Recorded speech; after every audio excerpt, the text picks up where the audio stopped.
saya ucapkan. Assalamualaikum hadirin semua. Berdirinya saya di sini bukan karena tidak dikasih kursi, apalagi untuk berekspektasi. Karena berekspektasi hanya bikin saya sakit hati. Maka dari itu, perkenalkan, nama saya Muhammad Rizky Arianto, perwakilan dari SMP Negeri 1 Teluk Mengkudu.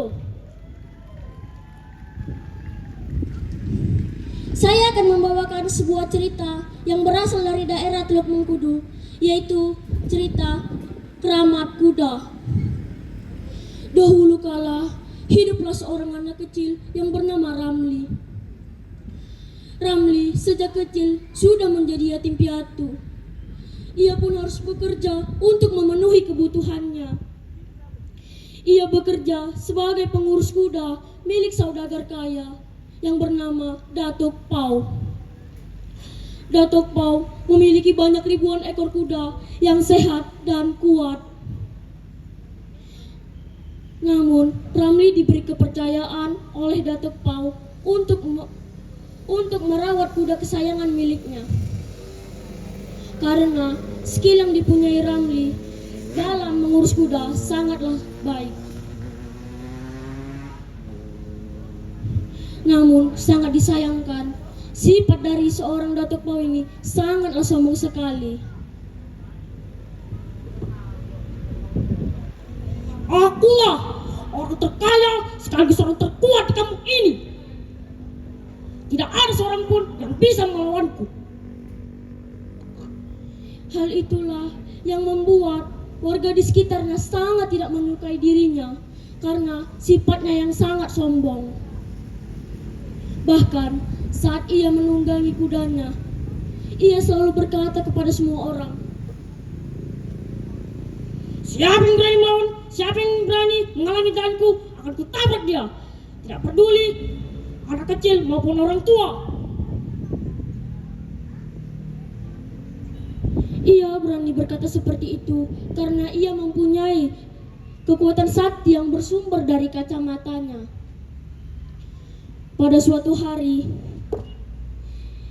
ia ingin pergi ke suatu tempat bersama kuda putihnya.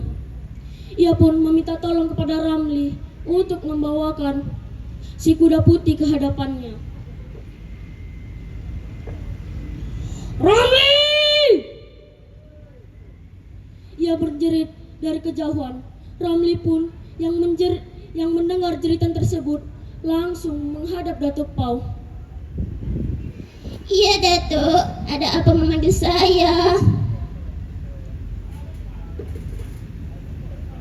Tolong bawakan si putih kemari, saya ingin pergi dengannya. Baik Datuk. Datuk Pau, Ramli pun mengambil kudanya di kandang dan langsung membawanya ke hadapan Datuk Pau. Ini kudanya Datuk. Alangkah terkejutnya Datuk Pau saat melihat kudanya dalam keadaan yang begitu lemas. Oh, kenapa kuda ini bisa lemas sekali, Ramli? Tidak biasanya dia seperti ini. Tidak tahu Datuk, mungkin ia sedang sakit. Bagaimana dia bisa sakit? Apa kau pengurusan selama ini dengan tidak becus, Ramli? Hah? Tidak Datuk, saya mengurusnya selama ini dengan sepenuh hati. Allah, tidak usah sampai omong kamu. Kamu rasakan saya pukul ini. Aduh Datuk, ampun Datuk. Mulai besok, kamu tidak usah bekerja lagi di sini. Kamu, saya pecat. Ramli pun dipukuli hingga babak belur dan ditinggalkan seorang diri dengan keadaan yang begitu lemas. Ia pun ditemukan oleh seorang Syekh Maulana Maghribi dan Ramli pun memilih berguru kepada Syekh Maulana Maghribi karena ia ingin bertaubat. Pada suatu hari, ia sedang berdakwah bersama Syekh Maulana Maghribi. Ia bertemu dengan Datuk Pau yang memacu kudanya memacu kudanya dengan kecepatan yang begitu cepat. Meski tak jauh dari Datuk Pau, ada kedua orang pejalan kaki, yaitu Ramli dan Syekh Maulana Maghribi. Tiba-tiba, hampir saja menabrak Ramli dan Syekh Maulana Maghribi. Kuda itu berlari sangat cepat dan hampir saja menabrak Ramli dan Syekh Maulana Maghribi. Ramli pun refleks melindungi sang guru karena ia tidak mau sang guru terluka. Datuk Pau pun melihat Ramli dan ia masih mempunyai dendam yang sangat besar pada Ramli. Karena Ramli lah kudanya menjadi sakit.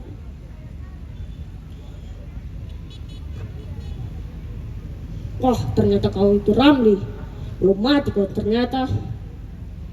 Ayo kuda cepat, hampiri kedua orang itu. Mati di tangan kali ini. Kudanya pun tidak mau menurut dengannya. Karena kudanya tidak mau menurut dengannya, ia pergi sendirian untuk menghampiri kedua orang tersebut. Ayo kuda cepat. Cepat jalan ke situ. Kudanya pun tidak mau menurut dengannya karena tahu niat busuk dari seorang Datuk Pau. Dasar kuda payah kamu. Biar aku sendiri saja yang mendatangi mereka berdua. Mati kali ini kau di tanganku.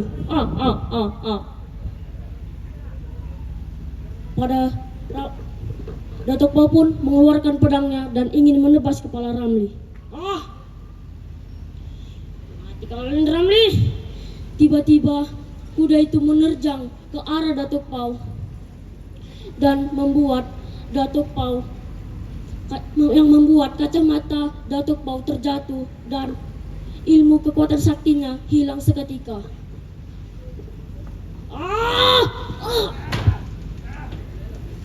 Dan Datuk Pau pun mati. Namun sangat disayangkan, kuda yang tahu berbalas budi itu mati karena terkena pedang dari Datuk Pau. Konon katanya cerita ini menginspirasi nama desa di salah satu kecamatan Teluk Mengkudu, yaitu Desa Mata Pau. Dan kuburan kuda putih yang tahu berbalas budi itu hingga pada saat ini masih dikenang oleh warga di sekitar dengan sebutan Keramat Kuda. Itulah cerita yang dapat saya sampaikan pada kesempatan kali ini. Jika ada kesalahan mohon dimaafkan karena saya hanya manusia biasa yang tak luput dari kesalahan. Assalamualaikum warahmatullahi wabarakatuh. Waalaikumsalam warahmatullahi wabarakatuh. Beri tepuk tangan sekali lagi untuk Muhammad Rizky dari SMP Negeri 1 Teluk Mengkudu.